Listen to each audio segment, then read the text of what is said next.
Seguindo para a questão de número 16, uma questão um pouco de gramática, um pouco de análise de textos. O que a gente precisa falar só, um pouco da relação do verbo, né?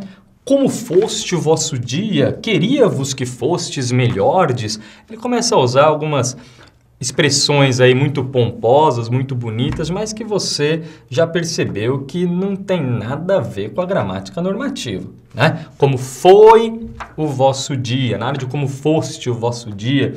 Queria-vos que fostes melhordes? O que esse vosso, que esse foste está fazendo aí?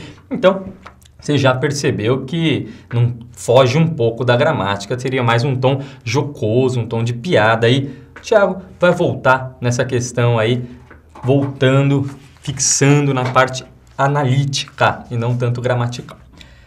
Questão 17. A respeito do pronome presente em justificou sua sentença, é correto afirmar que... Bom, pronome possessivo, você sabe que os pronomes eles podem ser anafóricos quando retomam um termo anteriormente dito ou catafóricos quando retomam um termo que ainda vai ser dito.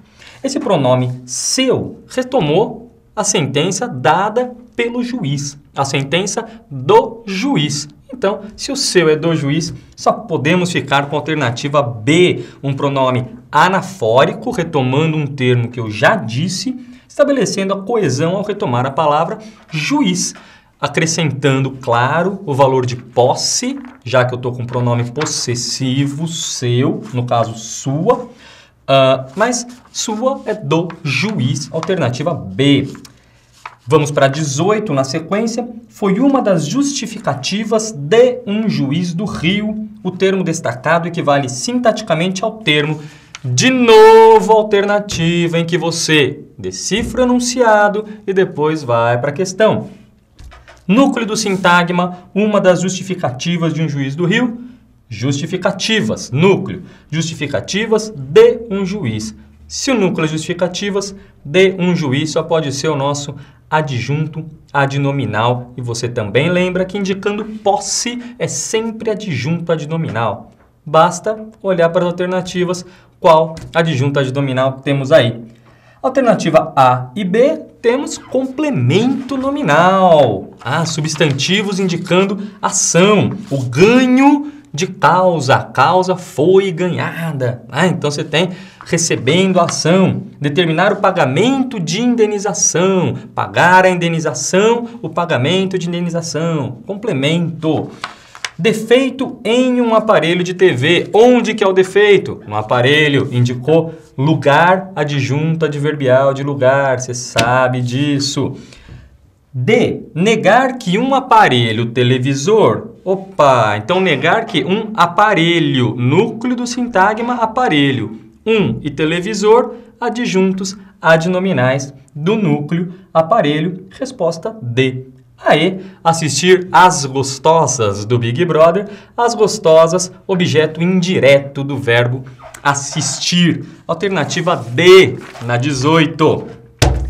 19. Assinale a alternativa que melhor explica o processo de formação do neologismo surrealice. Bacana essa questão aí, já que ele misturou o surreal com o adjetivo Alice, do Alice no País das Maravilhas, já que é disso que se trata o texto. Bom, duas possibilidades de você entender a formação desse neologismo surrealice. Uma, eu tratar simplesmente o lice como um sufixo, transformando o adjetivo surreal num substantivo surrealice. Até um pouco jocoso aí, essa surrealice que você fica fazendo, né? Uma palavra nova, tratando como um substantivo.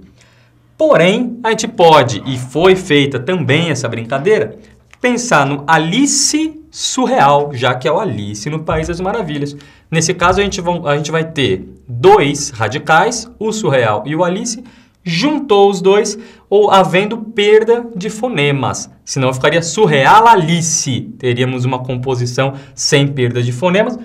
Composição em que perde fonemas, composição por aglutinação. Então temos duas possibilidades de entender esse vocábulo surrealice, ou derivação sufixal, como eu expliquei primeiro, ou essa última, composição por aglutinação.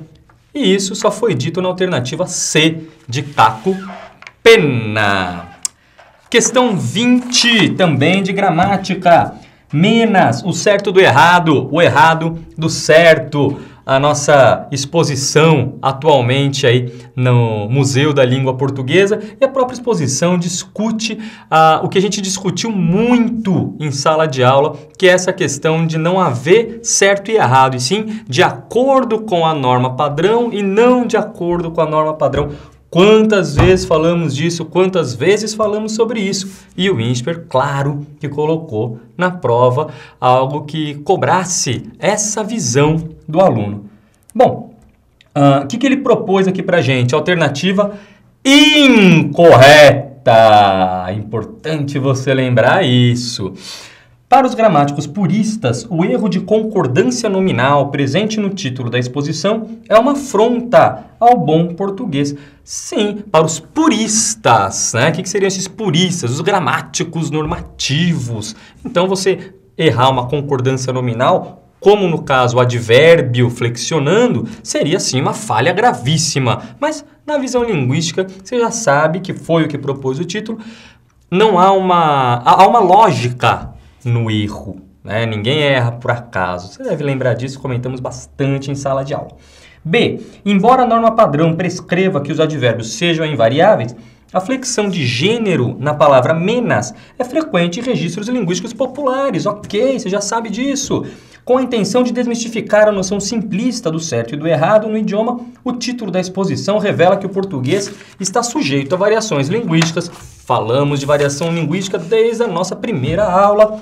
D. A gafe linguística, que seria uma flexão do advérbio presente no título da exposição, reforça a ideia de que as formas populares e seus erros obedecem a uma lógica do falante. Sim, há um certo dentro do errado, né? Lembra que a gente fala os menino, mas ninguém fala o meninos? Que lógica é essa? Falamos sobre isso.